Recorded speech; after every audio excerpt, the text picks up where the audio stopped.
Olá, olá, olá, muito bom dia, minha gente. Pois é, nós temos, graças a Deus, a felicidade de poder olhar para o lado e dizer: Feliz a nação cujo Deus é o Senhor. E nós observamos isso quando vemos inúmeras pessoas à nossa volta, pessoas em destaque, pessoas com posições privilegiadas e que manifestam que querem um Deus que guie a nação, ou que pelo menos guie seus passos para que eles possam guiar a nação. É dessa forma que nós encontramos inúmeros hoje guiando os passos de determinados grupos em determinadas instituições ou autarquias. Muito bem. Hoje nós encontramos ali pessoas influentes como o Eduardo Vilas Boas, que apesar de muito doente, está sim à frente, juntamente com o general Augusto Heleno, do Ministério do GSI, o Gabinete de Segurança Institucional. E estão lutando para manter uma, aspas, normalidade no Brasil. E por que lutando e por que, aspas, normalidade? Lutando porque lutam contra, quase que como se estivessem lutando contra moinhos de vento. Nós percebemos claramente que os inimigos estão, digamos, quase escondidos, fazendo incursões em busca de provocar um desastre, um acidente, uma morte, ou seja lá o que for, e sair escondido, como aconteceu no caso da Câmara, se não me engano, onde supostos índios atacaram 3 PMs e deixaram feridos com flechas e etc. Isso normalmente deveria ser pelo menos averiguado com muita atenção, até porque não é bem assim qualquer sair e ferir um servidor público, seja ele em que situação for, e principalmente no exercício daquilo que lhe cabe fazer, que foi o que aconteceu. Muito bem. Temos também o caso do general Augusto Heleno, o Hamilton Mourão. É um grupo muito pequeno, mas um grupo de figuras ilustres, figuras que realmente sabem de onde vêm, para onde vão e a que vieram. Ou seja, pessoas que sabem o que representam neste momento histórico brasileiro. Claro que cada um a seu tempo e cada um chegando ou alguns até já passando de seu final de carreira. Porém, todos deixando territórios demarcados e muito firmemente demarcados nos campos da ética e da lisura. É claro que nós vamos observar postos chaves do Planalto muito bem ocupados e por pessoas que sabem quem são, de onde vieram e para onde vão. O mais importante de tudo, eu creio que está nessas 3 perguntas. Quando as pessoas conseguem responder quem são, de onde vêm e para onde vão, as coisas começam a ficar mais claras, as coisas começam a restar mais evidentes para que possamos determinar os caminhos da normalidade, os caminhos que realmente o ser humano pode traçar. Se resta algo para ser averiguado, e sempre terá algo para ser averiguado, eu tenho certeza absoluta que os homens que estão a postos são, digamos, quase que afinadores de pianos, ou bons afinadores de instrumentos musicais, e se esmeram para que a orquestra toque adequadamente. Ou seja, se houver algo fora do lugar, eles vão se empenhar no sentido de buscar a normalidade para colocar as coisas nos trilhos adequados. Por quê? Porque esse governo tem características muito distintas, características muito distantes daquilo a que estávamos acostumados. Até bem pouco tempo atrás, era muito comum reuniões entre ministros de Estado e pessoas interessadas em contratações junto ao Estado. E nessas reuniões, sabe-se Deus o que acontecia. O certo é que víamos estratégias mirabolantes de forma a beneficiar aquela visita ilustre que tinha sido feita ao ministro ou ao presidente, ou seja lá quem for. Muito bem, hoje isso nós percebemos não tem mais. Hoje nós percebemos, inclusive, um certo temor por parte desses delinquentes que não ousam sequer levar uma proposta indecorosa ao presidente da República ou a pessoas que estejam ligadas a ele. Porque a grande maioria das pessoas que estão ligadas ao Jair Bolsonaro, é claro que ao receber uma proposta indecorosa ou ao perceber que o portador possa estar trazendo uma proposta indecorosa, essa pessoa terá problemas. E ao ter problemas, não vai conseguir escapar tão fácil, porque ele está levando esses problemas ao gabinete principal de Estado. Muito bem. É lógico que não podemos ignorar o grande, brilhante estrategista que foi Vilas Boas e está sendo até o presente momento, porque está vivo e está muito bem, obrigado, apesar da saúde física debilitada. Mas a saúde mental e intelectual, até onde consta, está adequada.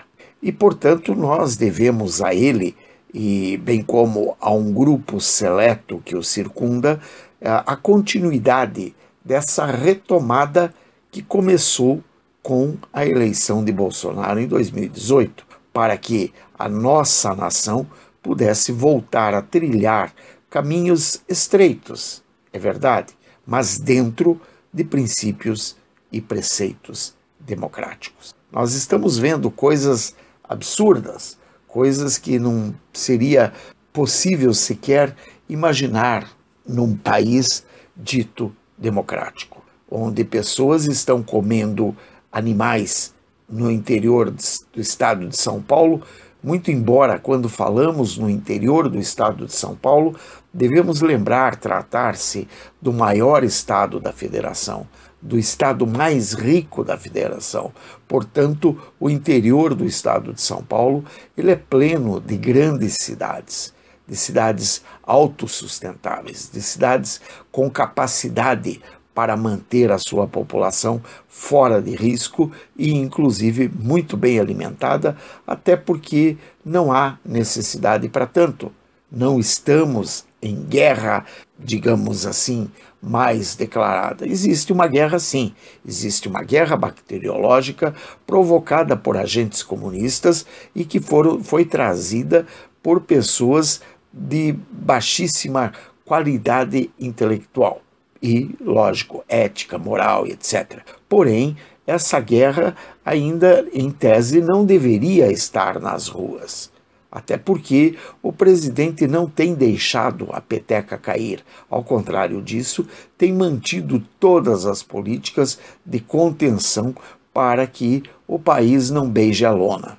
Só que é lógico, enquanto uns trabalham para o bem, outros estão lutando para o mal. Enquanto uns procuram manter o emprego, a renda, enfim, a capacidade produtiva do homem em atividade, existem outras pessoas provocando lockdowns intensos e extensos a ponto de impedir que a população possa ir buscar o seu pão, o seu leite e a sua capacidade de defesa. Bom, é claro que não precisamos nem citar como isso poderá terminar. É desnecessário dizer que, se não houvesse tido toda essa retomada por parte do executivo, nós já estaríamos como náufragos na lama da ditadura do proletariado. A tão sonhada pelos estrategistas do Foro de São Paulo, alimentadas por Fernando Henrique, Ciro Gomes, Lula da Silva, Zé Dirceu e essa corja de vagabundo que aí está, a começar pelo prefeito Edinho Silva, aquele que tem cara de delinquente sim, e que está provocando esse desmonte na cidade de Araraquara, em São Paulo. É claro que esses já estavam saqueando o Brasil da forma como bem entendiam, porque já imaginavam que eram os donos desta nação. Tudo o que eles sabiam eram os caminhos dos cofres. Tudo o que eles tinham eram apaniguados em locais estrategicamente colocados, de forma que eles pudessem fazer tudo aquilo que lhes desse na veneta, sem que fossem incomodados. Até porque, em caso de incômodo, ora, temos um STF para quê? Eles contavam com um STF bastante aparelhado, de forma que tudo o que eles fizessem, como estão fazendo até agora, tivesse o aval do STF. E se não tem o aval do STF, tem de um ministro ou de outro que acaba por canetear a favor de toda a quadrilha. E a quadrilha é extensa. Podemos dizer que não se trata apenas de uma quadrilha política, de um grupo político, de um grupo de pessoas que resolveu se mancomunar com o dinheiro público. Não, é coisa muito mais intensa, é coisa muito mais extensa. Eles têm uma quadrilha muito bem instalada, voltada inclusive para todos os demais crimes e muito bem acobertada para que possam manter-se com os seus lucros em dia, com as suas atividades sempre atuantes. O Brasil pode e deve parar. Porém, claro, enquanto o Brasil para, as atividades criminosas, que só servem para enriquecer as quadrilhas criminosas estrategicamente instaladas e instauradas pelo Foro de São Paulo nos nossos redutos, digamos, do legislativo, do executivo, do judiciário, elas possam trabalhar bem tranquilas, sem incômodo, a fim de que na Latinoamérica nenhum só país restasse como conservador. Por quê?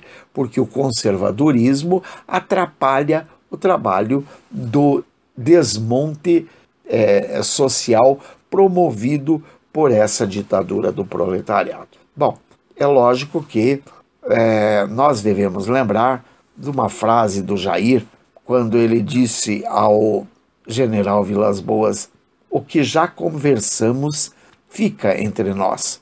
O Senhor é um dos responsáveis por eu estar aqui.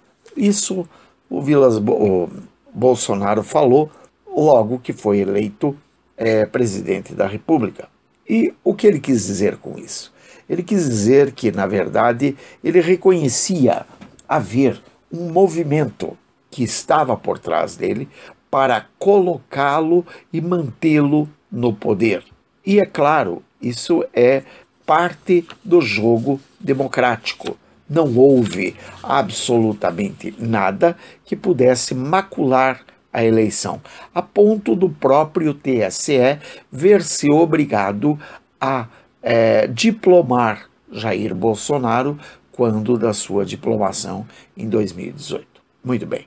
Isso tudo vem ilustrando de forma bastante significativa essa retomada do poder com a classe e a elegância da estratégia perfeita, digna de um grande exército, naturalmente, e com a cobertura de um brilhante serviço de informação e de contra-informação. Serviço esse, aliás, que nós vemos sendo desempenhado, por exemplo, pelo general Heleno, com a classe e a categoria de um homem que realmente sabe do que está fazendo. Um homem com idade, porém um homem antenado, e antenado nos problemas mais comezinhos da nação.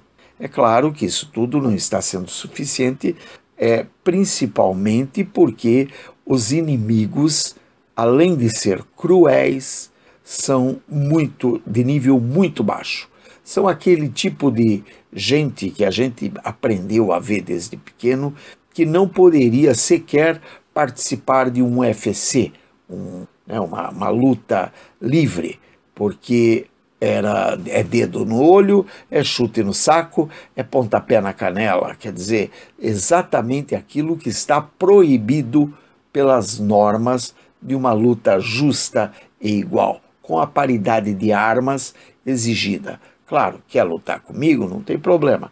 Aqui estão as armas, escolhe a arma, você escolhe a arma, muito bem, eu tenho daí o direito de também escolher a minha e pronto, vamos para a luta, não tem problema nenhum.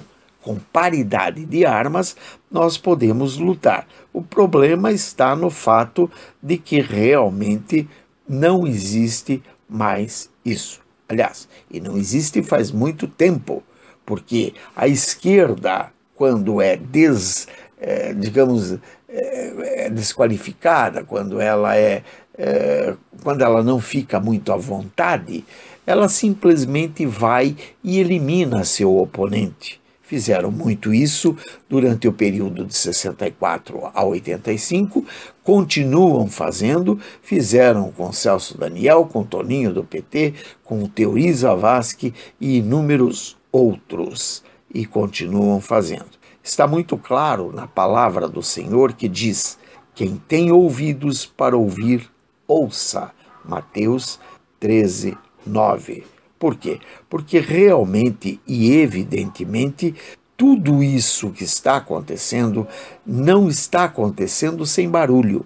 E porque não está acontecendo sem barulho, nós podemos identificar exatamente o que está acontecendo. Em verdade, vos digo que muitos profetas e justos desejaram ver o que vedes e não viram, ouvir o que ouvis e não ouviram. Isso nós encontramos em Mateus 13, 17.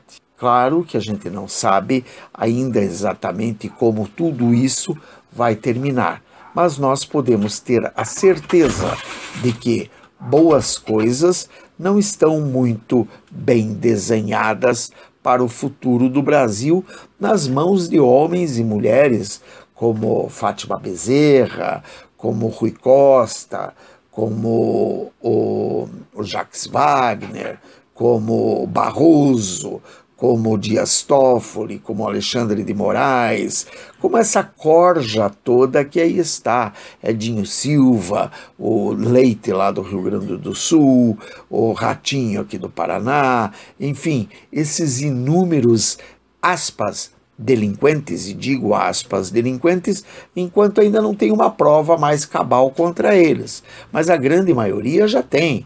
Nós temos o Omar Aziz, que não somente ele está envolvido em crime de corrupção contra, inclusive, a saúde pública, mas 3 de seus irmãos e sua mulher foram presos pelo mesmo motivo. Ou seja, realmente não existe desconfiança. Renan Calheiros, ele é recordista de processos por corrupção. Quer dizer, está fazendo o quê? Aquele senador de Pevate, a gazela saltitante, não faz absolutamente nada a não ser posar de algo que ninguém sabe ainda exatamente o que é, mas que a gente percebe claramente uma mosca voando por sobre a sopa. Ou seja, não tem como a gente desconfiar de algo, senão ter a certeza de tudo o que está acontecendo. Bem, foi assim que nós estamos vendo ao longo de 2018 para cá a destituição de uma grande quadrilha criminosa do poder. Claro que com muita cautela, sem bombardeios, sem sangue nas ruas e sem o disparo de um único tiro, a não ser da parte deles que estão, sim, desesperados, atirando como cegos em tiroteio. Mas a nossa ala, a ala conservadora, continua trabalhando para esse desmonte sem grandes prejuízos. Os prejuízos maiores ficam, claro, por conta da nação que vai sofrer para encarar esses dias que vêm por aí. Por exemplo, o povo de Araraquara, que está passando fome, necessidade, não tem a quem recorrer, porque, claro, o governo federal não pode fazer absolutamente nada, uma vez que o STF autorizou Edinho Silva, com toda aquela classe e elegância de um estadista, fazer o que ele vem fazendo na cidade de Araraquara, uma grande cidade no interior de São Paulo. Bom, como que em resposta a essa cantilena que foi por anos cantada, porque durante muitos anos essa esquerda maldita cantava a cantilena de que eles derrubaram uma ditadura militar. Bem, aqueles que ainda não entenderam, eu posso dizer claramente, 62 anos me permitiu o Senhor viver, portanto tenho visto que não se tira um comando que tem a prerrogativa do uso de armas sem disparar um único tiro. E aí está a resposta àqueles bravateiros de plantão, os petralhas, essa esquerda maldita que vive cantando que tiraram os militares do poder. Na verdade, não houve uma retirada do poder, senão o próprio militar que já tinha previsto o tempo que daria o que eles precisavam fazer no Brasil naquela ocasião e, portanto, programaram a mudança, entregando então o governo aos civis. E foi assim que tudo começou lá com Sarney, aquilo que presta menos do que o gato em terra. Porém, é o que nos resta para hoje. Que Deus te abençoe, que Deus te proteja, que Deus te guarde e liberte e restaure desses petralhas, desses bravateiros e suas bravatas, e que nós possamos vir a usufruir das riquezas do nosso país. Que Deus te abençoe, hoje e sempre. Beijos, bye, fui.